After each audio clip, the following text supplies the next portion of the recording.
Data itu bisa juga akan mengarahkan kita pada situasi yang kadang tidak selalu kita inginkan. Kan banyak contoh sekarang kan.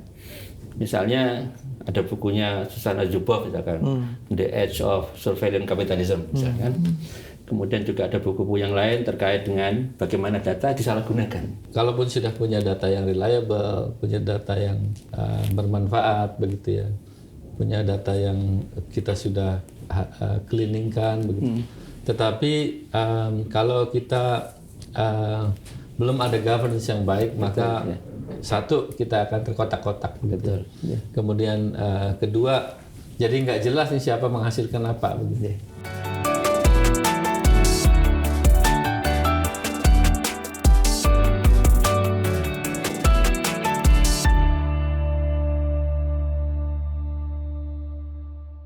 Halo semua, selamat datang di Bincang Kajian, obrolan kajian kebijakan yang tayang di kanal YouTube PSKLN Kemlu RI. Sobat kajian semua, kali ini kita berkolaborasi dengan podcastnya UII nih, Universitas Islam Indonesia, ngalir podcastnya. Ada rekan saya, Bu Dian dari. Halo semuanya, saya Dian. Yang akan bersama-sama saya ngobrol dengan tamu spesial kita. Yang pertama ada Kepala Pusat Strategi Kebijakan Isu Khusus dan Analisis Data, Pak Edi Soeharto. Selamat datang Pak Edi. Terima kasih Pak Moderator, Pak Hanum. Kemudian yang ini yang lebih spesial lagi, karena kita berkolaborasi dengan UI, kita sangat berbahagia kedatangan Pak Rektor Universitas Islam Indonesia, Prof. Fathul Wahid. Ya, terima kasih Pak Hanum ya. Selamat datang Pak. Terima kasih. Fathul. Ya. Jadi sobat-sobat kajian semua, hari ini kita akan ngobrol banyak mengenai bagaimana peran data dalam kajian kebijakan, dalam perumusan kebijakan luar negeri. Maka kita hadirkan dua narasumber yang akan asik ngobrol dengan kita semua. Untuk mengawali mungkin Mbak Dian bisa mengawali pertanyaannya. Oke, terima kasih banyak Pak Hanung atas kesempatannya, karena ini agak sedikit menarik ya, Pak Edi dan juga Pak Fathul, karena hostnya ada dua. Dan kebetulan alhamdulillah permaterinya juga ada dua. Iya. Insya Allah kali ini kita akan mengulas banyak hal dari para pakar ya, ada Pak Edi dan juga Pak Fathul. Mungkin saya nanya ke Pak Edi dulu, boleh nggak Pak Edi? Silakan, monggo. Kabarnya bagaimana Pak Edi? Alhamdulillah baik. Dan alhamdulillah. Merasa lebih baik lah setelah tiba di Jogja gitu. Oh, ya. Selamat datang di Jogja ya Pak ya. Oke Pak Edi, mungkin nama Pusikat ini kan agak sedikit jarang didengar ya oleh teman-teman semua yang menonton bincang kajian dan juga ngalir pada kali ini. Mungkin bisa diceritakan sedikit Pak, Pusikat itu sebenarnya apa sih? Adanya dari tahun berapa dan juga kenapa kemudian Pusikat ini dibentuk? Nah, gagasannya apa? Ya. Terima kasih Mbak. Jadi memang pusat ini lahir tahun lalu, 2022. Kalau berbicara kelembagaan, maka lahirnya ini karena adanya Peraturan Menteri Luar Negeri Nomor 6 tahun 2021. Tugas utamanya adalah melakukan analisis data untuk menunjang kepentingan diplomasi. Dan semua kita tahu bahwa prioritas diplomasi kita adalah diplomasi ekonomi. Oleh karena itu kita melakukan analisis data untuk menopang diplomasi ekonomi tersebut. Itu tujuan utama dibentuknya pusat yang baru ini. Nah, kemudian kalau kita berbicara analisis data, maka kita tidak lepas dari apa yang terjadi di dunia sana. Kita tahu bahwa perusahaan Amazon, Google, McDonald's dan lain-lain, saya menyebut nama maaf nih ya. Iya, nggak apa-apa. Tetapi mereka adalah perusahaan-perusahaan besar yang sudah meng-hire apa yang disebut dengan data analytics untuk pengambilan keputusan mereka. Jadi strategi ini kemudian diadopsi oleh pemerintahan dan Kemlu sudah menggarisbawahi bahwa hal ini juga perlu diadopsi oleh dunia diplomasi begitu, sehingga lahirlah pusat ICAT. Jadi kalau kita berbicara pengambilan keputusan di Kemlu, maka secara historis kita kenal barangkali dulu tuh pengambilan keputusan itu orang bisa berdasarkan intuisi, berdasarkan pengalaman, berdasarkan wisdom begitu ya, insight dari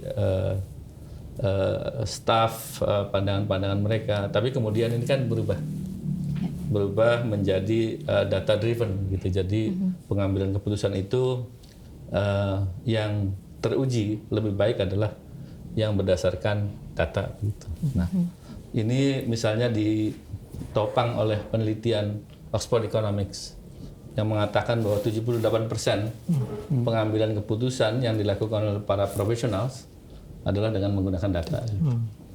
Jadi kira-kira latar belakangnya seperti itu. Kemudian Gartner Inc. ini perusahaan konsultan IT menambahkan satu item di dalam rumus untuk kesuksesan suatu organisasi. Kalau dulu itu ada people, proses, sama teknologi. Untuk organisasi bisa sukses. Kemudian Gartner ini menambahkan satu item yang disebut data, dan itu di tengah-tengah. Jadi people, proses, teknologi, di tengahnya itu ada data.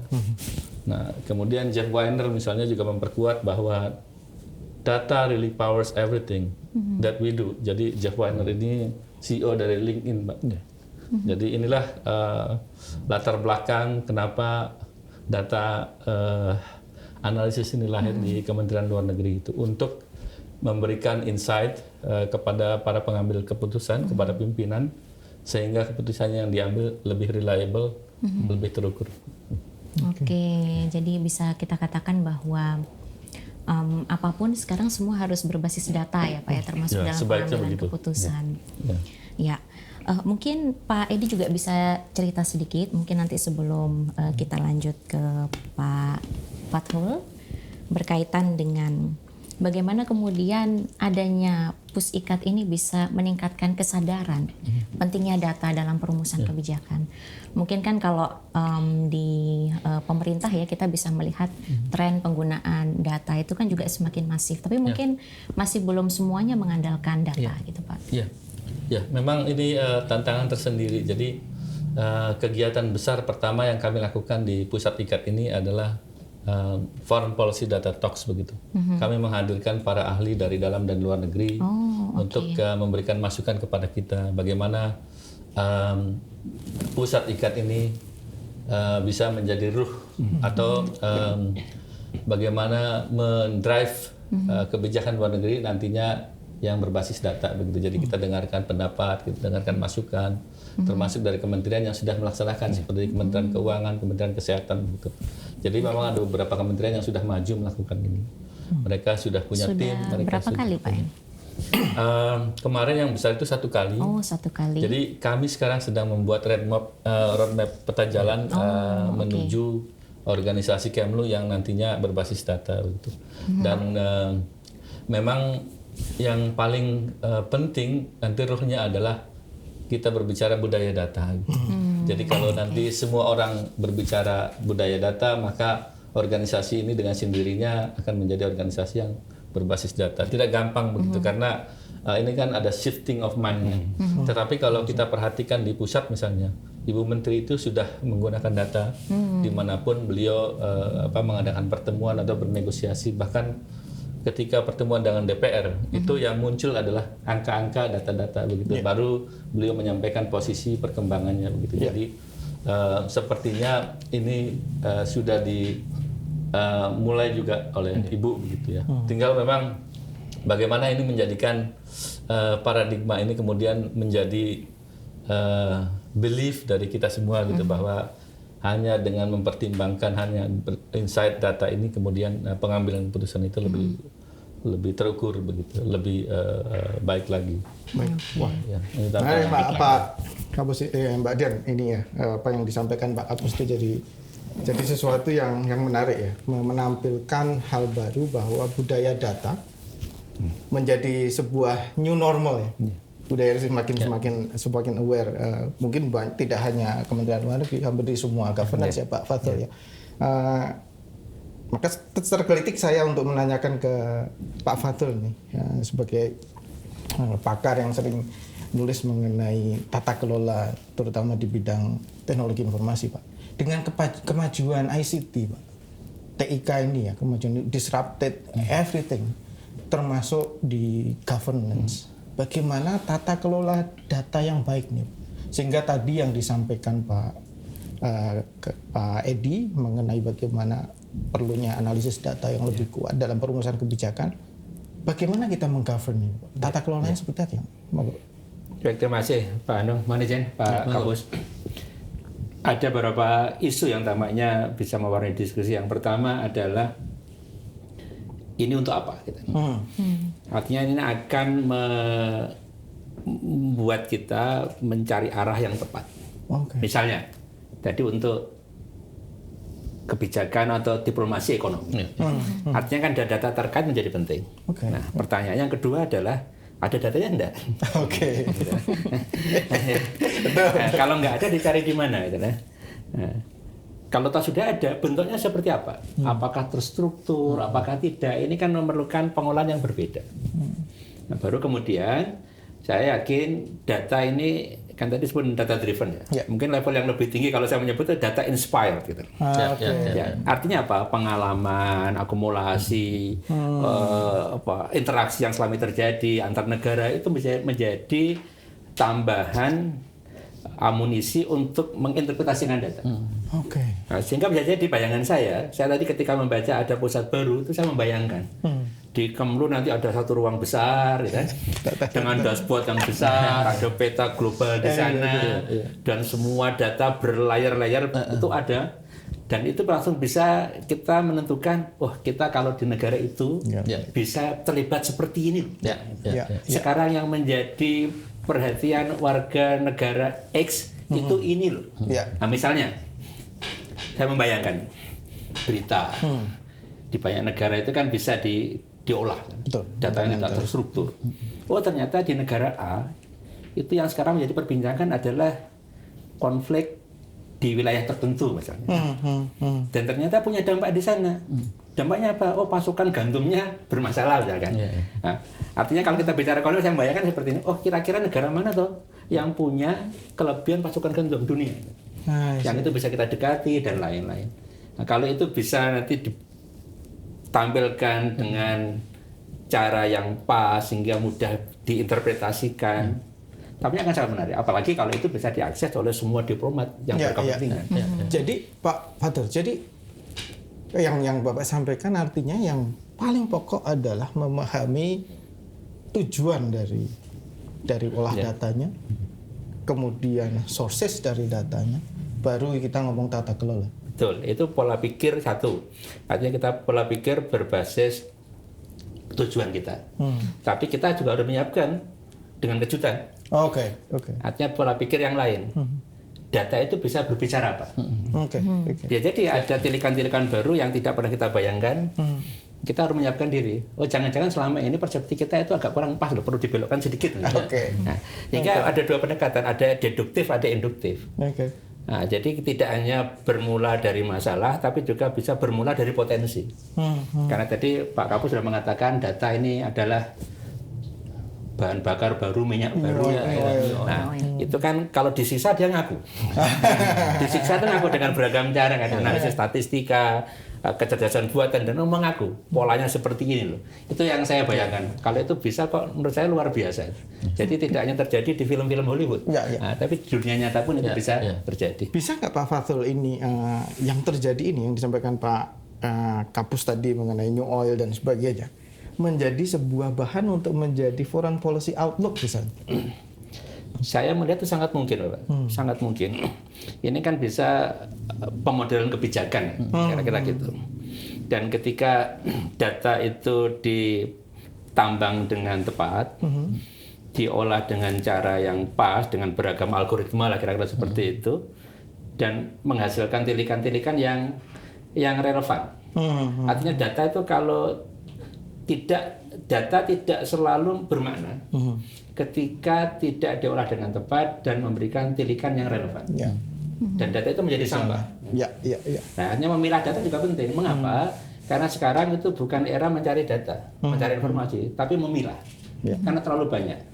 Nah, sehingga penggunaan teknologi informasi yang tadi disampaikan oleh Pak Anung itu akan membantu karena kapasitas kognitif kita untuk mencerna data dan struktur sekian banyak Nggak cukup, sangat terbatas. Sehingga akan ada tilikan besar dan pengalaman dari para diplomat itu akan sangat penting untuk mencerna, oh ternyata bisa seperti ini loh. Nah, kalau itu bisa kok luar biasa ya. Saya yakin nih Mbak Dian punya banyak pertanyaan mengenai data mining nih Pak. Ke Pak Kapus nih mungkin Pak. Iya, terima kasih Pak Fathul atas insight-nya yang sangat luar biasa. Tapi tadi ketika saya mendengarkan beberapa contoh atau gambaran dari Pak Fathul bagaimana data ini bisa sangat penting dalam pengambilan keputusan, bahkan ketika kita melihat sentimen dari publik seperti apa, kita bisa melihat ada potensi konflik di situ, kemudian ternyata ini juga akan mempengaruhi supply chain, itu kadang kita tidak terpikir bahwa ada hal yang seperti ini. Nah mungkin Pak ini bisa menyampaikan ke teman-teman semua yang ada di sini, contoh konkretnya misalnya Pak, yang sudah dilakukan oleh Kemlu atau mungkin Pusikat sendiri gimana Pak dalam mungkin merancang satu kebijakan atau mungkin dalam proses pengambilan keputusan bagaimana data atau analisis data itu kemudian bisa digunakan. Ya, terima kasih. Saya nyambung dulu apa yang tadi disampaikan oleh Pak Rektor tadi mengenai pentingnya artificial intelligence, kemudian berbicara juga big data. Jadi teman-teman sekalian, kalau kita berbicara industri 4.0 yang kemudian kita terjemahkan atau kita turunkan levelnya kepada diplomasi 4.0, maka karakteristik yang paling menonjol dari diplomasi 4.0 ada dua Pak. Satu data raya atau big data, kemudian kedua artificial intelligence. Jadi dunia diplomasi pun tidak terlepas dari dua hal yang penting ini. Padahal kalau dulu sangat bergantung dari pengalaman diplomat yang bersangkutan, ya Pak ya. Ya, jadi sekarang kita berbicara algoritma, kita berbicara tren, gitu ya. Dan tadi menarik tuh bahwa kalau dengan data ini kita bisa memotret begitu apa yang berkembang opini di negara A. Katakanlah terhadap kebijakan yang dilakukan oleh Indonesia begitu. Kemudian apa yang berkembang di negara B terkait dengan isu Papua dan lain-lain, maka memang akan membantu diplomasi kita ke depannya begitu. Nah, kembali ke produk yang tadi kita sudah hasilkan. Misalnya kita melakukan analisis terkait dengan hasil dari Asia Power Index yang dikeluarkan oleh Lowy Institute begitu. Jadi ini menarik Pak. Di dalam publikasi yang mereka rilis beberapa bulan yang lalu, kalau nggak salah bulan Maret begitu ya, mereka memotret begitu bagaimana kekuatan negara-negara Asia Pasifik ini dipotret oleh mereka, dan berdasarkan hasil potretan itu mereka ada 8 kriteria atau 8 parameter begitu ngukurnya. Dari mulai diplomatic influence, military influence, economy influence, dan lain-lain. Nah, yang menarik adalah kita menjadi negara nomor 3 terbesar untuk diplomatic influence. Artinya apa yang kita lakukan di G20, apa yang kita lakukan di ASEAN, kemudian itu dibaca oleh Lowy Institute melalui Asia Power Index gitu. Nah, jadi berdasarkan rilis tersebut, kemudian kita analisis. Kita kemudian memberikan rekomendasi kepada pimpinan. Bagaimana kita bisa mengkapitalisasi posisi kita yang masuk menjadi 3 besar diplomatic influence-nya gitu. Yaitu misalnya dengan memanfaatkan forum ASEAN untuk memberikan leverage kepada Indonesia gitu untuk bisa bermain lebih tinggi lagi misalnya di forum Indo-Pasifik gitu ya. Begitu juga untuk kepentingan ekonomi Indonesia. Nah, yang agak surprise dalam pengertian agak negatif adalah nilai atau skor untuk cultural influence kita justru rendah. Padahal kita sangat bangga sebagai negara yang punya kelebihan di dalam sektor budaya pariwisata begitu ya. Jadi ini hal-hal yang juga akan kita kaji dan akan kita sampaikan rekomendasi kita kepada pimpinan ini apa supaya cultural influence itu bisa naik gitu, sehingga memberikan leverage yang lebih kepada kita dalam melakukan diplomasi misalnya. Jadi ini salah satu misalnya produk yang kita sampaikan kepada pimpinan berupa policy brief. Ya. Gitu ya. Pak Edi, ini saya boleh nanya berkaitan dengan diplomatic influence tadinya. Mungkin kan masyarakat yang menyimak ini kan mungkin masih awam ya dengan istilah ini ya. Boleh tidak kalau saya menyimpulkan yang dimaksud dengan diplomatic influence ini adalah kehadiran mungkin bisa kita katakan media atau social media dari Kemlu misalnya atau mungkin Indonesia, seberapa jauh mereka ini diakses oleh masyarakat secara global, atau ini sesuatu yang berbeda Pak? Terkait dengan pengaruh diplomasi yang nilai kita tinggi di situ. Jadi nomor 1 itu Amerika, nomor 2 Cina, nomor 3 kita. Nomor 2 Cina. Bahkan dengan China itu angkanya hanya terpaut 1 kalau nggak salah. Satu. Jadi kita memang tipis sangat ya, tinggi ya, selisih tipis begitu. Ini memang dipotret oleh persepsi publik di Australia tentang keaktifan kita dalam melakukan negosiasi, kemudian dalam hosting event internasional seperti G20 dan MIKTA, kemudian ASEAN begitu ya. Nah, begitu juga dengan pertemuan-pertemuan bilateral yang dilakukan oleh Pak Presiden, oleh Ibu Menteri. Nah, itu semua dipotret sama mereka. Nah, memang salah satu caranya adalah dengan media sosial, pemberitaan gitu. Jadi persepsi itu kan terbangun ketika orang membacanya, ketika orang melihat media sosial gitu. Jadi memang di situ ada peran media sosial juga. Oke, menarik sekali ya.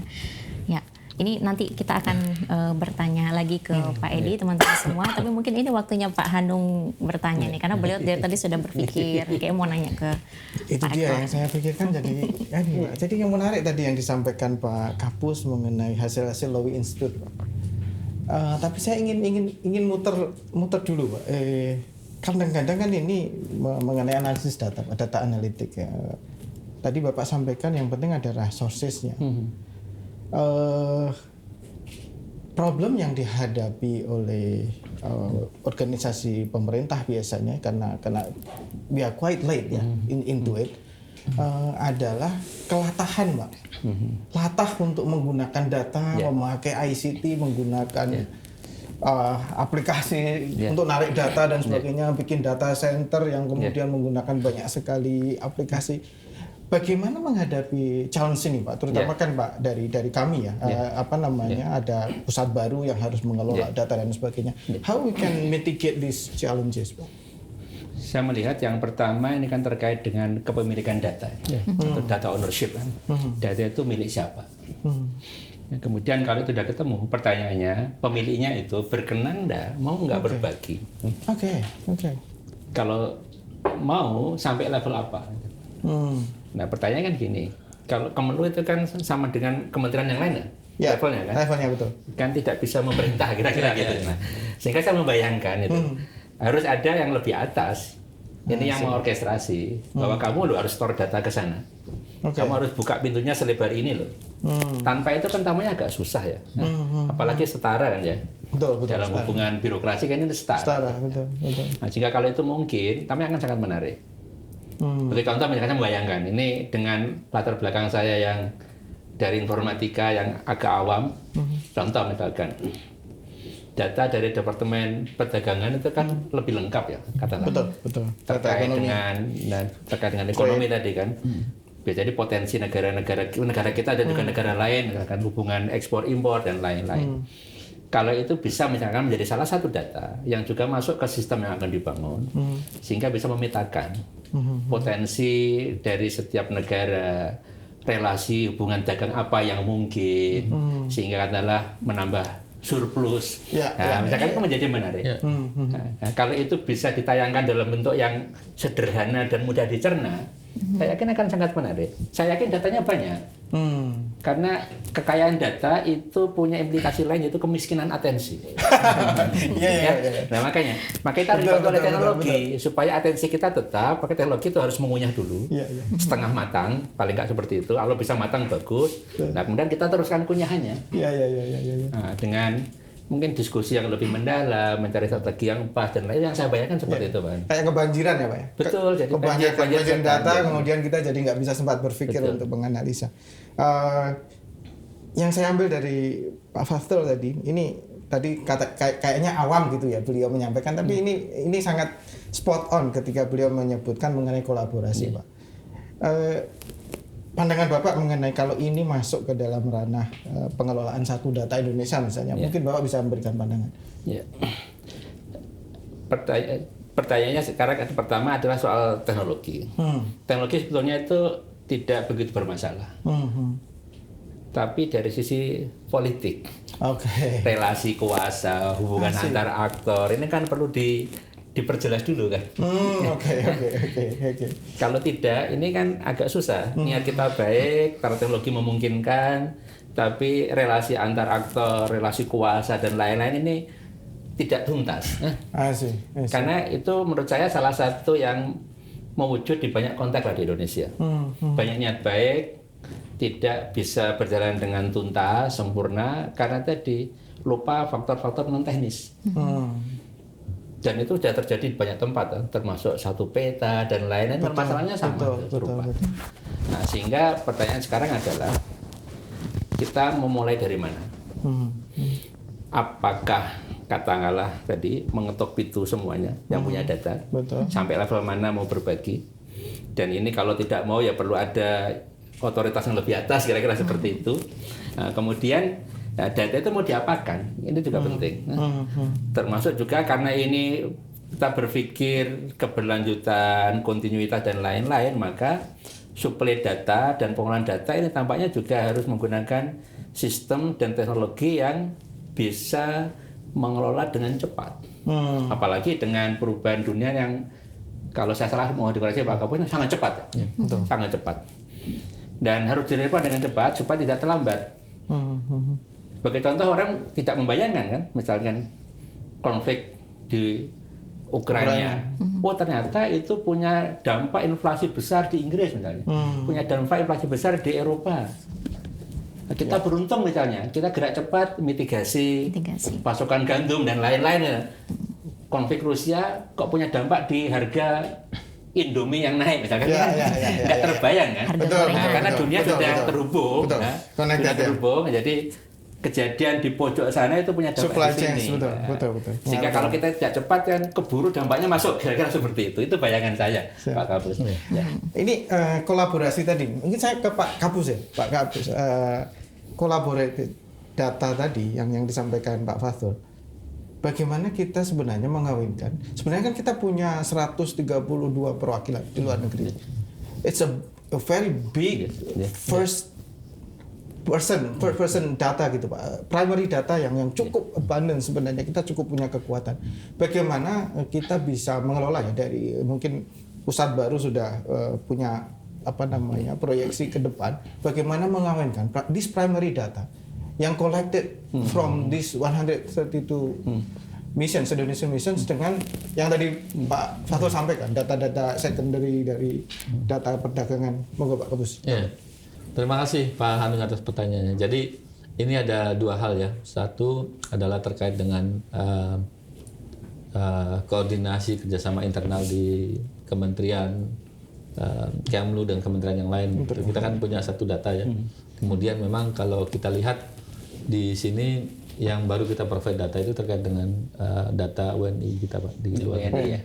Ya. Jadi memang masih ada data-data lain yang perlu kita juga share kepada kementerian lain, kepada bisnis dan lain sebagainya, sehingga menjadi informasi yang bermanfaat.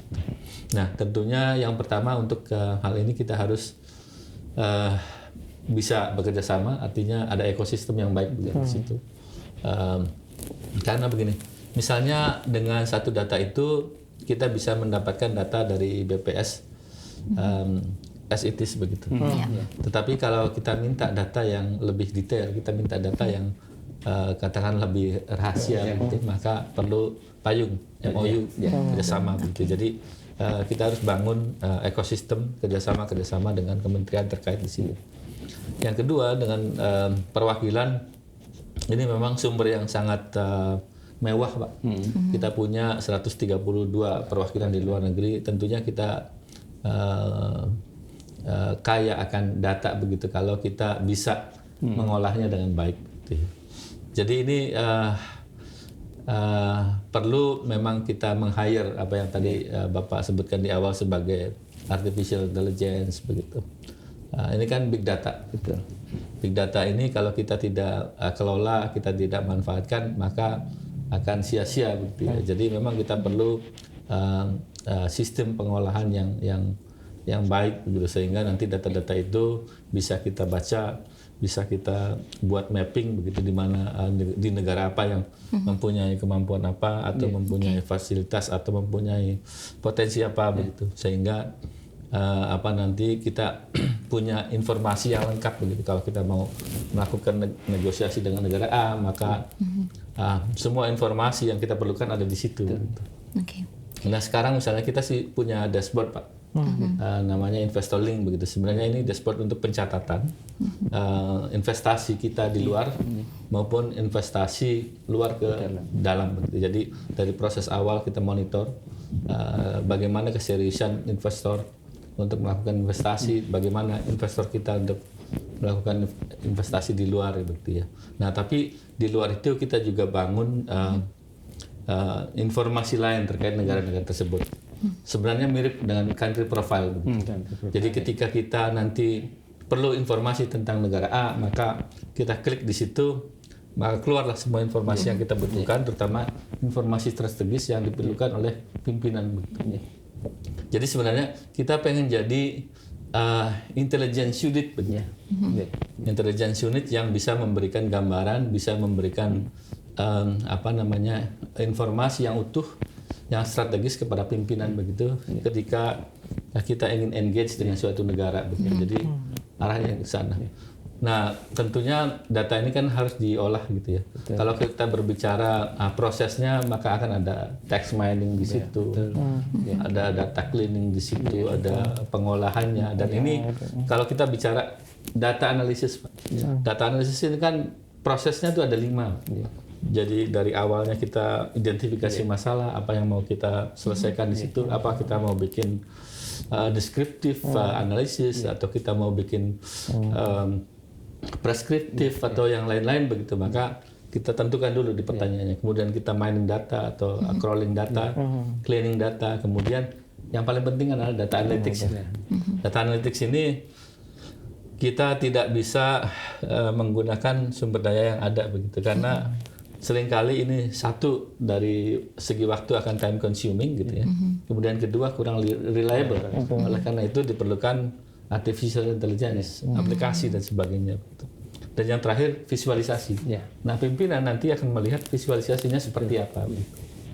Nah, jadi ini memang PR kita di Kemlu. Mudah-mudahan ke depan bisa kita sempurnakan di dashboard ini maupun apa yang menjadi keinginan tadi sebagai intelligence unit di kementerian gitu. Pak Edi, ini saya boleh tanya-tanya lagi ya, Pak Anung dan juga Pak Fatul. Ya, tadi kaitannya bahwa PUS SK IKAT ini sebagai intelligence unit ya Pak. Mungkin Pak Edi bisa cerita tentang bagaimana praktik dari penggunaan data di negara-negara lain. Seperti apa? Karena tadi kan kita punya 132 perwakilan Indonesia, pasti bisa bercerita dong bagaimana praktiknya di negara-negara lain. Atau mungkin ada best practice yang kemudian bisa dicontoh oleh negara kita Pak. Saya ingin cerita Amerika Pak. Bulan kemarin tuh, bulan lalu kalau nggak salah, kita kedatangan orang dari data analytics unitnya. Mereka menghasilkan apa yang disebut sebagai data enterprise strategy. Data enterprise strategy ini berupa sebenarnya peta jalan, Pak. Ini bagaimana Kementerian Luar Negeri Amerika menjadikan data ini sebagai driver begitu ya di dalam pengambilan keputusannya. tetapi mereka tidak menggunakan data driven organization. Mereka menggunakan data informed organization. Form organization. Nah, kalau bisa inform, bisa inspire gitu ya. Tapi yang jelas kan penggunaan data itu sebenarnya di level bottom up gitu ya. Jadi ketika kita sebagai staff bisa memberikan insight, bisa memberikan masukan kepada pimpinan, yang memutuskan kan pimpinan. Bahwa data ini dipakai atau beliau punya pertimbangan lain, itu hal yang lain begitu. Nah, mereka baru 5 tahun berdiri, tetapi sekarang itu sudah lebih dari 300 SDM yang sudah ada situ, dari 5 SDM. Apa yang mereka lakukan? Mereka deploy ke unit-unit terkait. Ke perwakilan mereka deploy. Jadi di perwakilan mereka, kedutaan mereka itu di dalam mengambil keputusan ada orang yang memberikan advice tentang datanya ini loh. Gitu. Indeksnya tuh ini, skornya tuh ini. Nah, nanti pimpinan yang mengambil keputusan gitu. Tapi dari bawah, bottom up gitu, kita memberikan informasi yang lengkap berupa data-data yang tersedia gitu. Ya, boleh saya tanya lagi Pak? Nah, kaitannya dengan kerjasama atau mungkin kemitraan atau jejaring. Mungkin ada tidak mungkin PUS SK IKAT ini bekerja sama dengan tadi mungkin salah satunya dari US atau mungkin misalnya seperti UN Global Pulse, ya big data-nya UN apakah juga termasuk gitu Pak? Iya. Jadi kita sekarang sedang explore ini. Nah, unit baru kita jajaki kerjasama dengan institusi dalam negeri, semisal Telkom University. Kita salah satu kekurangan, Pak. Jadi gini, data scientist itu profesi yang paling dicari sekarang. Dan kita ini diplomat, Pak. Jadi jauh dari profesi tersebut. Begitu. Oleh karena itu kuliah nggak belajar kuantitatif ya Pak nggak belajar data, nggak belajar oleh karena itu kita pengennya meng-hire mereka kan Pak. Tetapi di luar sana lulusan data science ini sangat tinggi di mana. Mana mau juga mereka barangkali kerja di Kementerian Media. Tetapi rencana kita sih kita ingin meng-hire teman-teman yang baru lulus begitu ya, sehingga kami bisa memprovide venue untuk mereka menggali pengalaman, memperkaya pengalaman begitu, sehingga nanti ketika mereka selesai katakanlah 2 tahun atau 3 tahun mereka sudah siap fly begitu. Nah, jadi ini yang kita lakukan sekarang dengan kemarin dengan Unpad bikin MOU, Unpad dengan UI siap loh Pak. UI siap. Ada ya, siap ya. Nanti kita punya statistika bidangnya, statistika data. Kita punya S2 informatika, konsentrasinya sains data. Siapa tahu. Oh iya, pasti Pak. Pak Rektornya juga ada informatika. Sudah cocok. Jadi ini harus dicatat. Nanti kita akan bikin kerjasama dengan UI ke depan begitu. Nah, dengan luar tentunya kita sekarang kita punya program yang kita sebut sebagai Data Analytics Dialogue.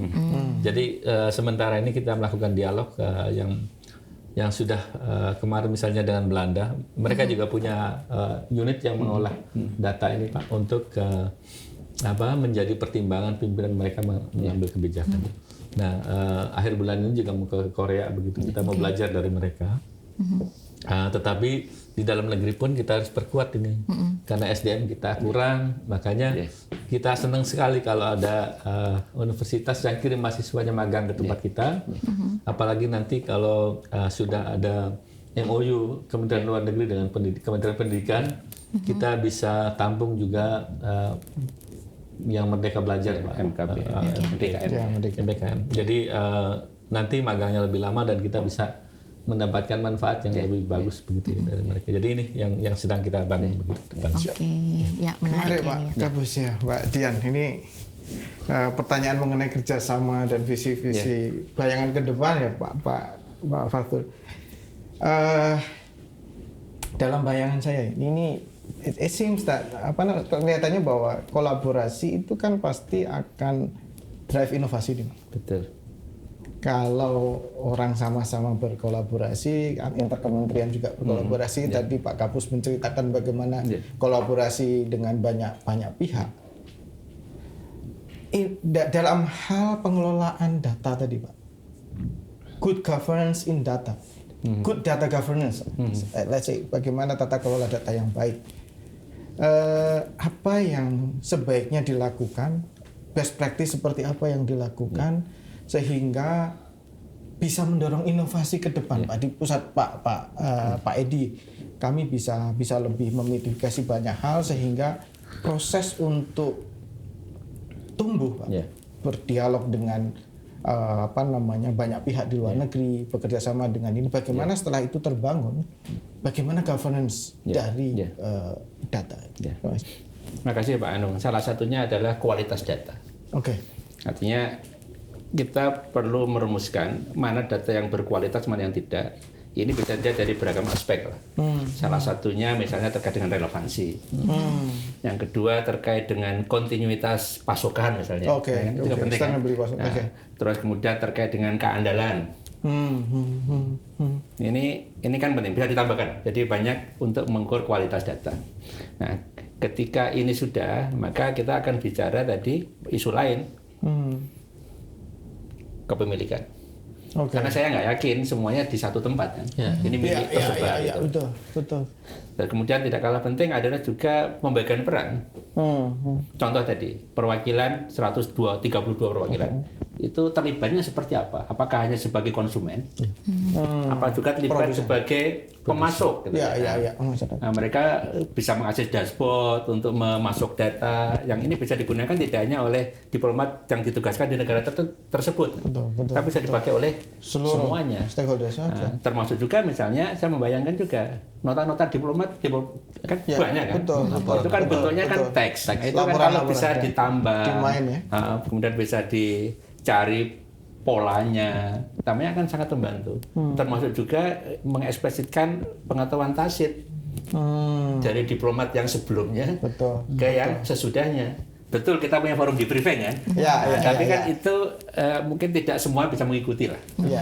Apalagi kadang kan pemilihan diplomat juga tidak semuanya karir kan? Itu ketika perlu tinggalan lah kira-kira. Tinggal kalau itu bisa diakses dalam dashboard yang lebih terstruktur, teratur, tampaknya akan sangat menarik. Dan ini kontinuitas tampaknya juga penting. Jadi tidak ada kualitas, kontinuitas, pembagian peran. Nah, termasuk juga yang kalah penting adalah confidentiality. Level dari betul, apalagi kan menyangkut kebijakan antar negara kan, yang tidak selalu mudah bisa kita umbar di ruang publik gitu. Tidak selalu bisa diakses oleh semua orang. Nah, ini kan ada data-data yang tampaknya juga sampai level tertentu memang sangat-sangat terbatas bisa diakses. QA-nya gimana Pak? Quality assurance-nya gimana Pak untuk governance ini? Paling mudah gitu ya paling.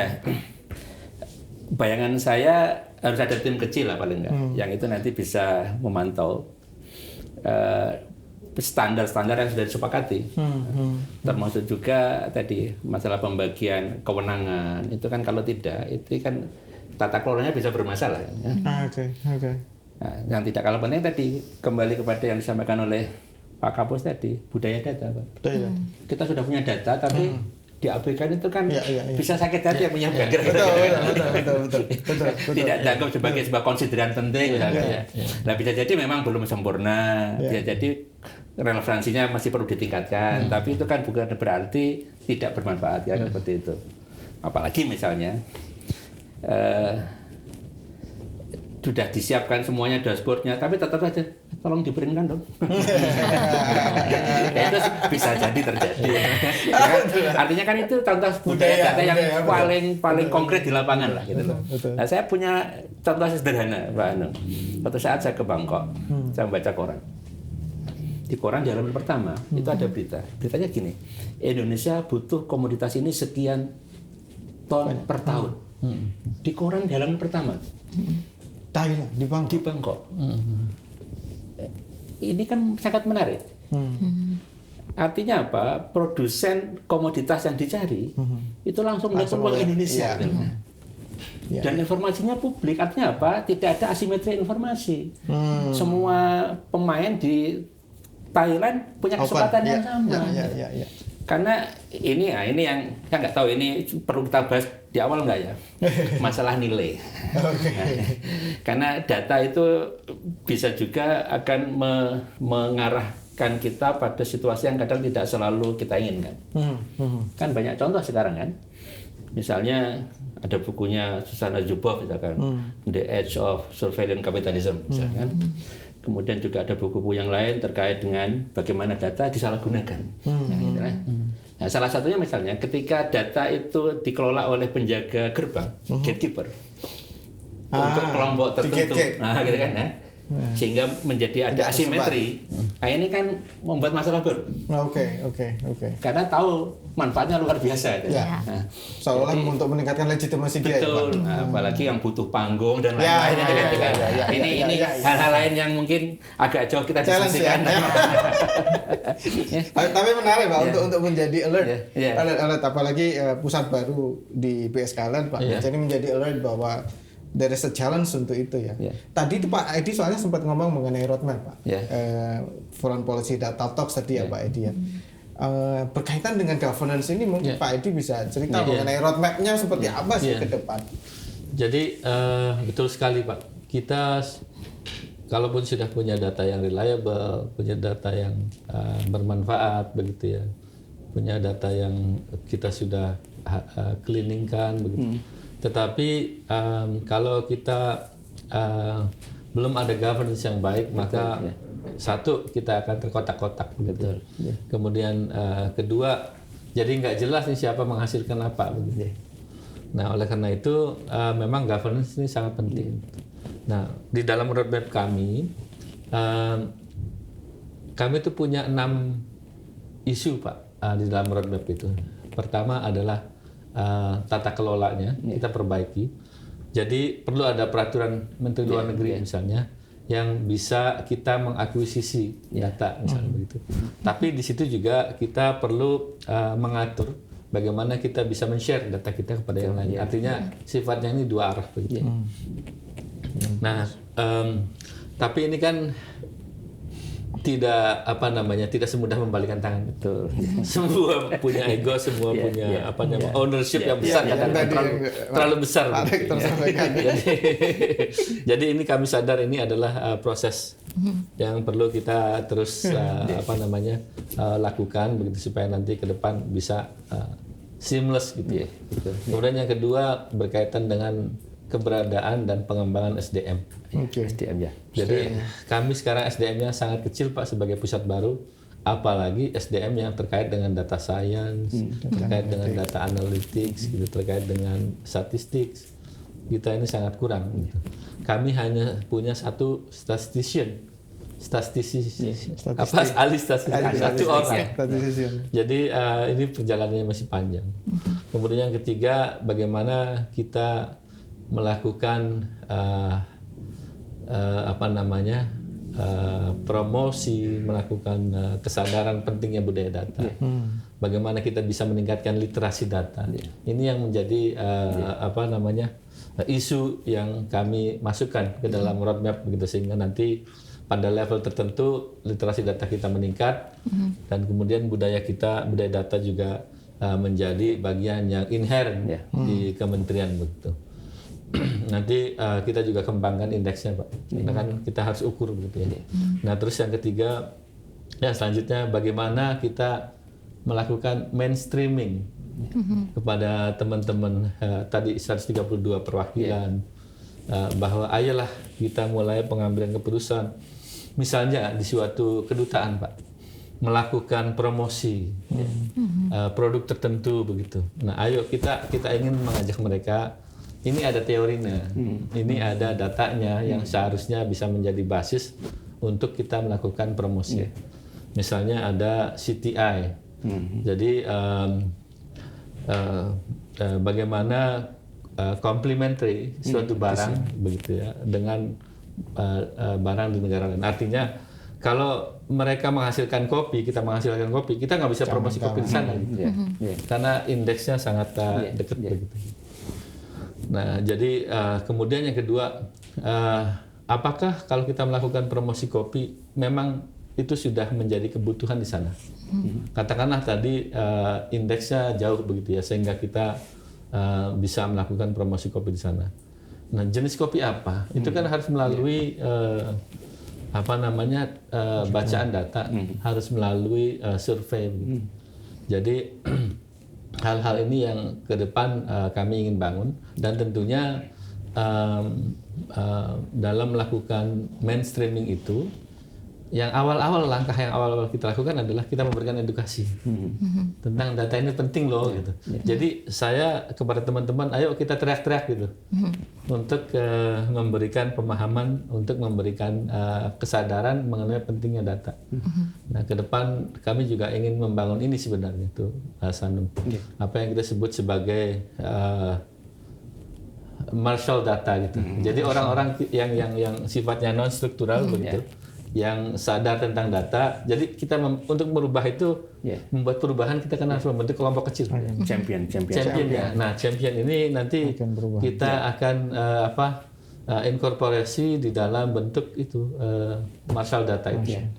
Jadi ayo kita mulai berbicara data di situ. Kita berbicara, mungkin nanti kita berbicara hackathon gitu ya, gitu ke depannya. Tapi ya ini semuanya untuk menunjang budaya data. Saya boleh tanya tak Pak Anu? Boleh. Nah ini kan mumpung baru tak Pak Kapolda ya. Ada nggak yang udah terbayang kira-kira program quick win? Nah, supaya itu kan penting untuk membangun budaya data kan. Oh ternyata bermanfaat loh. Oh ternyata kalau seperti lebih nyaman loh, lebih tepat sasaran loh. Nah, kalau itu ada semacam program quick win itu, kan akan memantik kesadaran baru. Betul. Apa ada yang pernah terbayang? Iya, terima kasih Pak. Jadi yang ada di dalam program kami, kita sebutnya sebagai linking local to the global. Nah, jadi kita identifikasi beberapa produk unggulan dari suatu daerah begitu untuk kita promosikan ke luar negeri. Tetapi yang kita lakukan ini berdasarkan tadi Pak, teori, ada CTI, ada RCA gitu ya. Jadi bagaimana kita melihat competitive index-nya, gitu kan, kita harus ukur nih. Gitu. Jadi rencananya kalau nggak salah bulan Agustus atau September ini, kita ambil salah satu wilayah region Madura nih kalau nggak salah. Nah, kemudian kita akan lihat di dalam peta itu produk-produknya Madura yang kira-kira compatibility-nya atau katakanlah indeks kompetitifnya itu tinggi begitu ya, di negara mana begitu. Jadi memang ini sudah menjadi program kita. Itu satu. Kemudian yang kedua, terkait dengan data ini kami sudah mulai provide tuh Pak.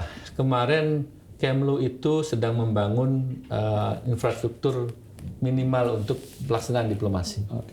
Nah, mereka ingin mendapatkan gambaran sebenarnya negara mana sih yang paling penting kalau dilihat dari kepentingan ekonomi kita misalnya. Jadi mereka minta data Biro Umum terkait dengan angka-angka perdagangan seluruh dunia, angka-angka investasi. Jadi kita punya Big Ten-nya, angka-angka jumlah kunjungan wisman ke kita, begitu, sehingga dalam menentukan infrastruktur perwakilan atau kedutaan nanti, entah itu penyediaan komputer, deployment staff, gitu, nanti akan mempertimbangkan itu.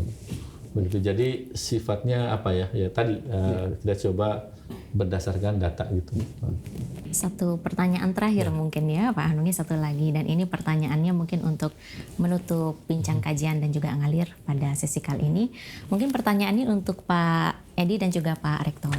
Kalau tadi mungkin Pak Edi sudah menyampaikan tentang bagaimana raising awareness atau mungkin mainstreaming literasi data bagi perwakilan Indonesia di luar negeri, kemudian juga bagi para stakeholder. Nah, bagaimana dengan masyarakat tadi Pak?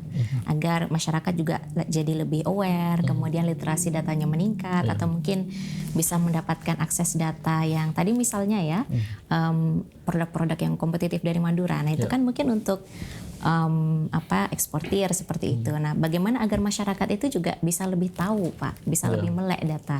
Ya, terima kasih Mbak Dina. Jadi kami baru saja melakukan survei Pak dengan Kompas, Litbang Kompas, terkait dengan kedikenalan atau awareness tentang ASEAN dan kemanfaatannya. Kenapa kita menjadi ketua ASEAN? Nah, ini juga kita memberikan edukasi kepada masyarakat gitu bahwa politik luar negeri ini adalah we start at home gitu ya. Jadi politik luar negeri ini juga harus bermanfaat untuk masyarakat gitu. Jadi ketika kita mengklaim suatu kegiatan, suatu keketuaan, suatu presidensi bahwa kita sukses misalnya, itu ada datanya gitu. Nah, jadi ini yang pertama. Kemudian yang kedua untuk dunia usaha misalnya.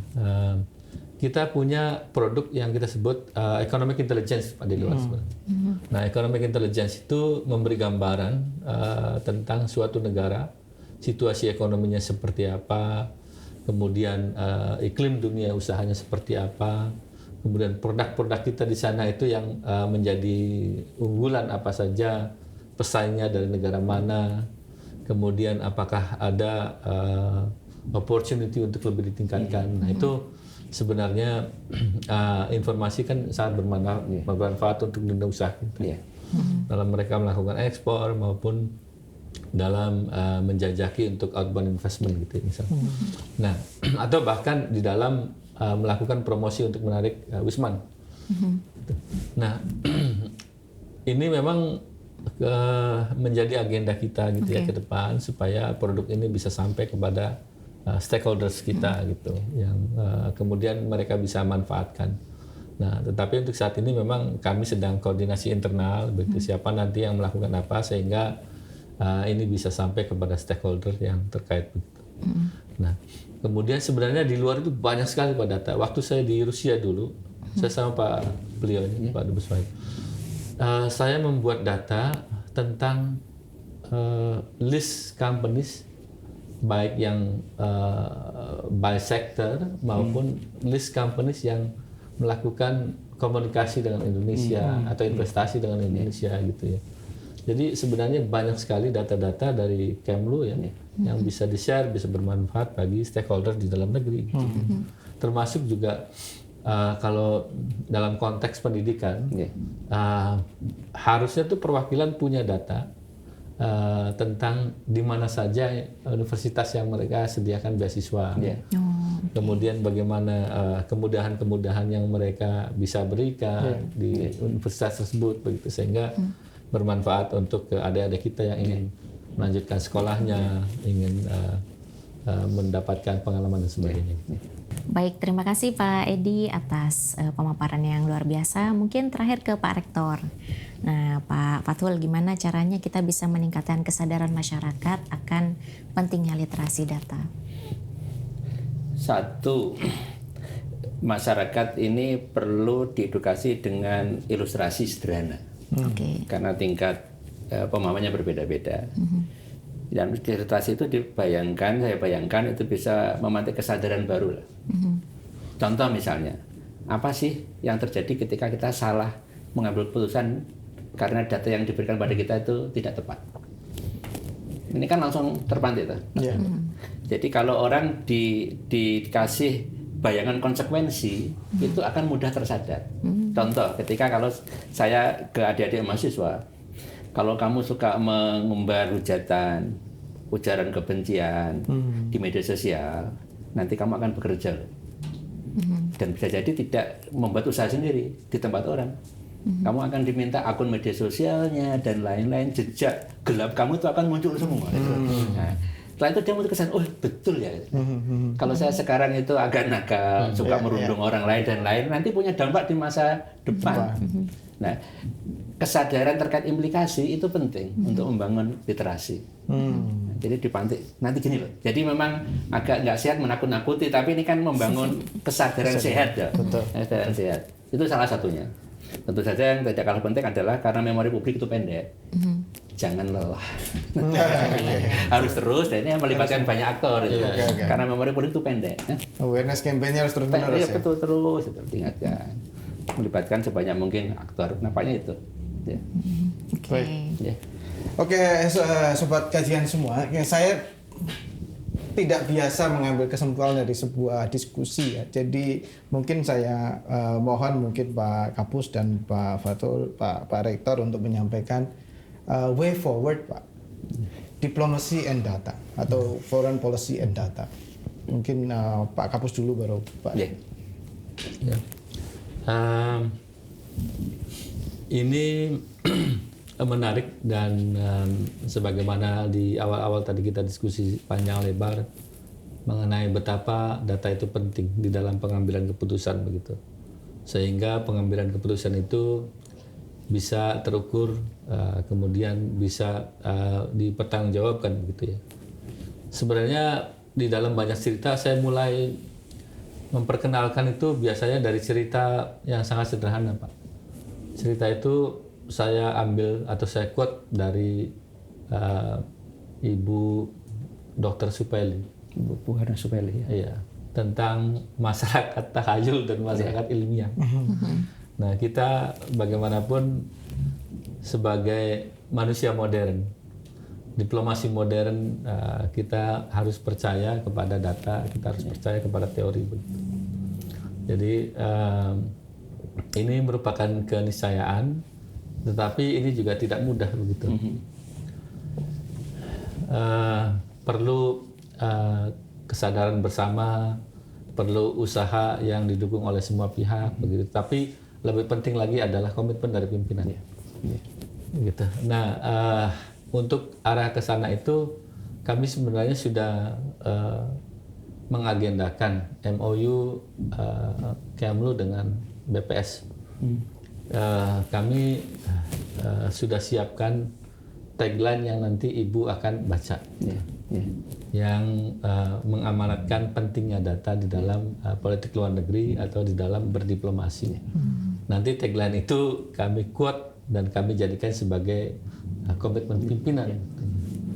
Jadi masih panjang jalannya, tetapi saya sangat optimis bahwa ke depan kita sebagai organisasi yang modern untuk melakukan diplomasi modern, data merupakan bagian yang sangat strategis dan sangat penting begitu dalam pengambilan keputusan. Pak Rektor. Ya. Saya membayangkan agak berbeda nih Pak Ano. Melengkapi jadi gini. Yang tadi kan diplomasi level formal gitu, antar negara itu. Mungkin enggak misalnya ketika kita bicara data juga kita bicara people to people diplomasi misalkan. Apalagi tadi misalkan Pak Dubes kan ketika sebuah komoditas mau ditawarkan, ini selera pasar kayak apa tuh? Kalau itu bisa ditambang bukan dari sumber-sumber yang sudah ada, tapi dari halayak, tampaknya kok menarik. Karena saya masih teringat misalnya Pak Dubes Jepang yang sekarang sudah diganti, itu rutin memposting soal makan, gastro, diplomasi. Itu kan jadi menarik kan? Jadi sangat membumi. Dan saya punya datanya. Beberapa kedutaan di Jakarta, mana yang paling rajin posting? Ternyata bukan Jepang. Saya punya datanya, saya olah sempat belum saya olah lebih detail lagi. Itu kan contoh. Jadi untuk melengkapi gitu. Tadi tetap jalan dengan segala tantangan dan tadi visi ke depannya. Tapi tampaknya yang terkait dengan people to people tampaknya juga bisa disentuh juga. Terkait dengan data sebagai pemasok data. Kira-kira seperti itu. Baik, terima kasih Pak Rektor, terima kasih Pak Kapus sudah hadir di Bidakanya. Terima kasih Pak Dian sudah menemani saya ngobrol dengan narasumber-narasumber kita. Sobat Bincang Kajian semuanya, satu hal yang menarik dari tata kelola dari segala hal yang kita bicarakan mengenai data bahwa dalam satu buku mengenai dynamic governance itu disebutkan bahwa ada 3 values yang penting, yaitu think forward, think again, and think across. Jadi bagaimana dalam tata kelola data, dalam tata kelola foreign policy berbasis data nanti akan dikelola dengan berpikir lagi apa yang sudah dilakukan, berpikir ke depan tadi sudah disampaikan Pak Kapus mengenai bagaimana way forwardnya, dan think across yang disampaikan terakhir oleh Pak Rektor mengenai bagaimana menggunakan data lain sebagai basis data. Terima kasih sudah bersama Bincang Kajian. Sampai jumpa.